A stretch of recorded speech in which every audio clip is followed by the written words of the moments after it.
이번 월드컵, 한국의 처참한 경기력에 해외에서는 놀랍다는 반응이 많습니다. 심지어 일부러 진 거 아니냐는 말까지 나오고 있죠. 가만 보면 우리나라가 이렇게나 못하는 게 너무 이상합니다. 손흥민 있죠, 이강인 있죠, 김민재 있죠, 황희찬 있죠. 전부 유럽 최상위 리그에서 뛰는 말 그대로 한국 축구 역사상 최고의 선수단입니다. 그런데 남아공이요? 이 역대급 선수단이 피파 랭킹 60위, 남아공한테 0대1로 졌습니다. 피파 랭킹 25위 한국이 무려 35계단 차이 나는 상대한테 완패했습니다. 젖잘싸는커녕 한국 월드컵 사상 최악의 경기력으로 꼽히고 있죠. 대체 이 선수들을 두고 왜 이렇게밖에 못하는지 파헤쳐 보겠습니다. 스타들의 은밀한 이야기가 궁금하다면 구독 눌러주세요. 이 사태에 대해 홍명보 감독의 이야기를 할 수밖에 없는데요. 홍명보 감독의 이번 월드컵 전술을 한 단어로 정리하면 바로 3백입니다. 즉 수비수 3명을 뒤에 세우고 양쪽 윙백이 공격과 수비를 오가며 측면을 커버하는 구조죠. 장점은 수비할 때 라인이 5명이 되면서 수비가 안정적으로 되는 겁니다. 하지만 단점은 타이밍이 조금만 어긋나면 측면 공간이 뻥 뚫리게 된다는 거죠.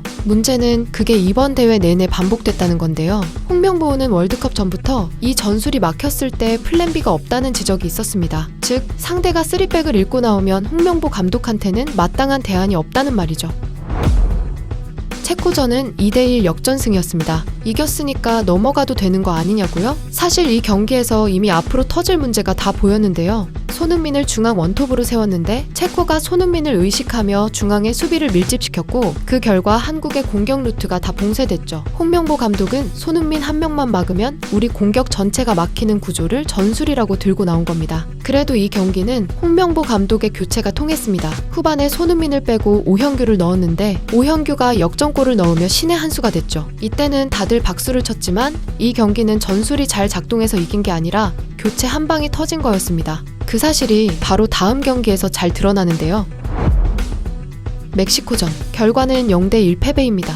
이 경기에서 3백의 문제가 본격적으로 보이기 시작했는데요. 손흥민이 또 중앙 원톱으로 나왔는데 멕시코 수비진이 이를 읽고 중앙에 밀집하면서 손흥민의 영향력이 사라졌습니다. 체코전에서도 똑같이 막혔는데 멕시코전에서도 같은 전술을 들고 나온 겁니다. 상대에게 전술 읽어달라고 홍보하는 것처럼요. 그리고 이 경기에서 가장 논란이 된 장면이 나옵니다. 한국이 0대1로 뒤진 후반 12분 동점골이 반드시 필요한 순간에 홍명보 감독은 손흥민을 빼고 오형규를 넣었습니다. 이영표, 이천수, 박주호 등 해설위원들이 에이스의 이른 교체로 상대 수비를 흔들 파괴력이 떨어졌다며 아쉬움을 표했죠. 홍명보 감독은 0대1로 지고 있는 상황에서 가장 위협적인 공격 자원을 빼버렸습니다. 물론 홍명보 감독은 득점을 위해 더 신선한 자원이 필요했다고 했지만 결과는 동점 없이 그대로 패배였죠. 자, 이제 진짜 문제의 경기입니다. 남아공전, 비기기만 해도 32강 진출이 확정되는 경기였는데요. 여기서 홍명보 감독이 충격적인 결정을 내립니다. 바로 손흥민을 벤치에 앉혀버린 거죠. 손흥민이 월드컵 선발 명단에서 빠진 건 이번이 처음이었습니다. 홍명보 감독은 손흥민을 처음부터 빼고 체력적으로 활동량이 많은 선수들로 초반 압박을 가겠다는 의도라고 했습니다. 그런데 결과는요? 앞선 두 경기보다도 명백하게 떨어진 경기력으로 0대1 패배하며 남아공에 조 2위를 주고 3위로 추락했습니다. 후반전에 뒤늦게 손흥민을 투입했고 손흥민의 전진 패스를 받은 옌스가 크로스를 시도했으나 중앙에 동료가 없어 기회가 날아갔죠. 공격 연결이 제대로 되지 않은 겁니다. 그리고 한국이 0대1로 뒤진 상황, 무조건 한 골이 필요했는데요. 이때 감독이 해야 할 건 어떻게든 공격을 더 많이 올리는 겁니다. 0대1로 지든 0대2로 지든 지는 건 똑같으니 선수들을 공격적으로 배치해서 모험이라도 해야 하는 상황이었죠. 그런데 홍명보 감독은 수비 숫자는 그대로 두고 경기를 진행했습니다. 절대로 지면 안 되는 상황에서요.